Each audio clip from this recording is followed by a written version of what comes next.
Eh, punta tayo sa third floor. Saan ako nakatira? Ito yung pinto. Pinuksan ko na. Ito yung lababo.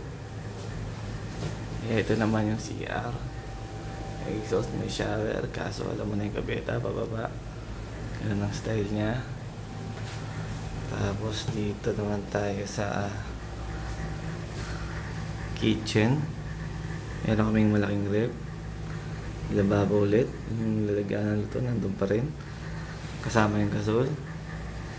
May libagin ang mga kasama ko. Diyan naglalaba. Mas maganda. Dito, ito naman yung bahay ng kwarto. Ito higaan ko. Cabinet. Kasamahan ko. Medyo magulo siya. Kitang-kita naman. Kaya kami nagpalit ng kasama kong isa. Sampayan ulit. Walang kagamit-gamit.